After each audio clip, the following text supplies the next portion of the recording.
The city of Avdat watches from on high over the desert road, linking the Arabian Peninsula and Petra in Transjordan to the port cities of the Mediterranean.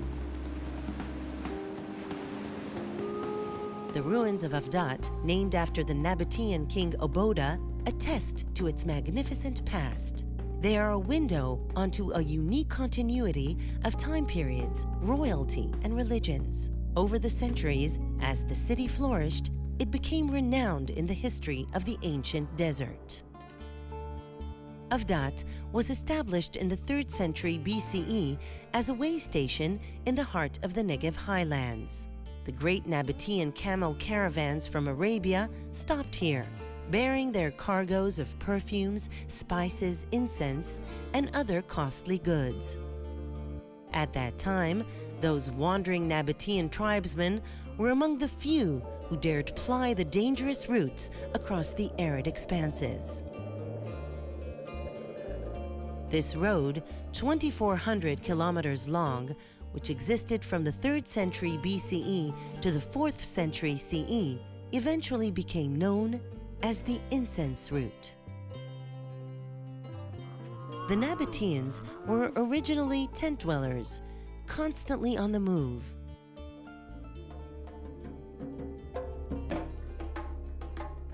Their early laws forbade them to plant trees, build homes, or drink wine.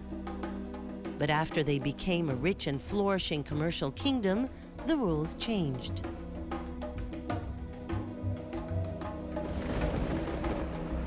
The Nabateans learned to channel rain and floodwater into plastered cisterns, which they hid well from the prying eyes of strangers.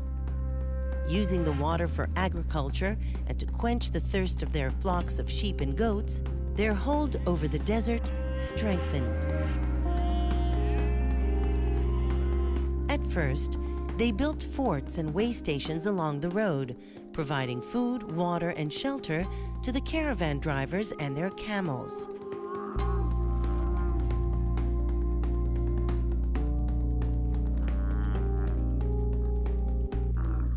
Over the years, these way stations became cities like Avdat, one of the most important stops on the incense route. Thus, from a hodgepodge of wandering tribes, the Nabateans became a powerful, wealthy, and united people led by a king from his capital, Petra. In 106 CE, the Nabatean kingdom was annexed to the Roman Empire. The change did no harm to its thriving cities. At this time, milestones were set up along the road to mark it for the caravans. Settlement in the Negev reached its greatest prosperity during the Byzantine period. Cities grew, more land was cultivated, and additional roads developed, guarded by forts. The Nabateans gradually accepted Christianity, and splendid churches were built in the desert cities. Eventually, Greek replaced the Nabatean script.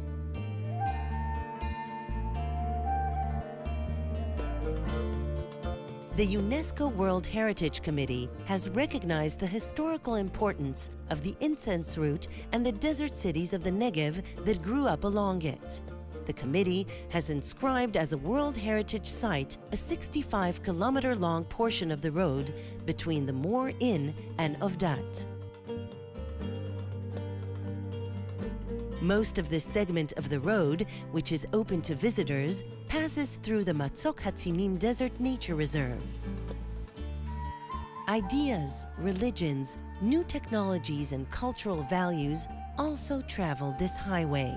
And so, over the centuries, the incense route became a major influence in bringing together societies, people, and cultures.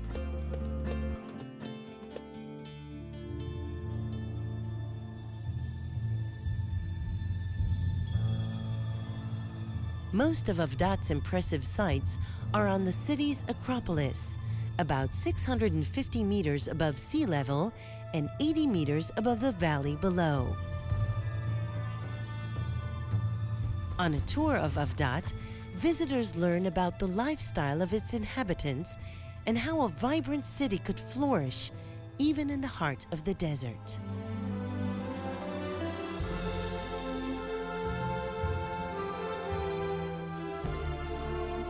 Near the visitor center at the foot of Avdat is a wonderfully preserved bathhouse.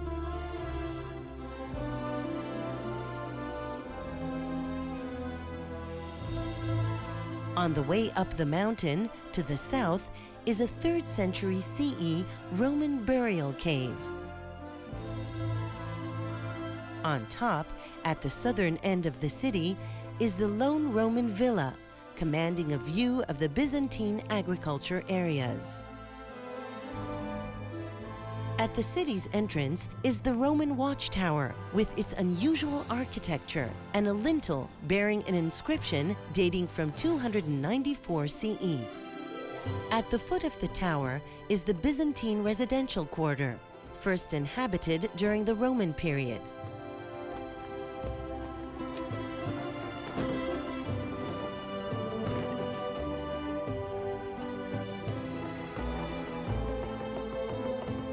Opposite the gate of the city's fortress is the wine press.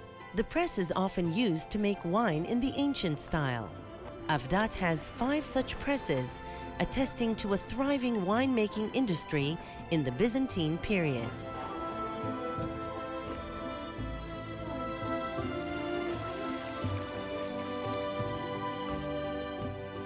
Within the city walls are 2 impressive churches built using stones taken from Avdat's Nabatean temples.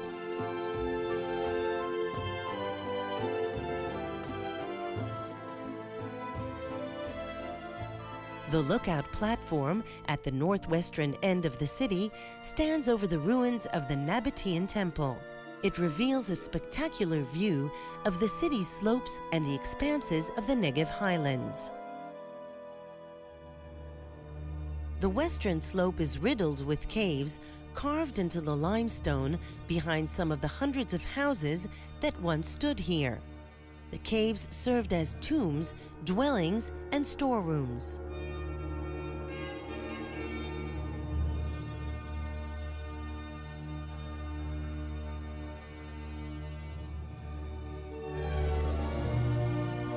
Avdat was abandoned followed an earthquake at the beginning of the 7th century CE.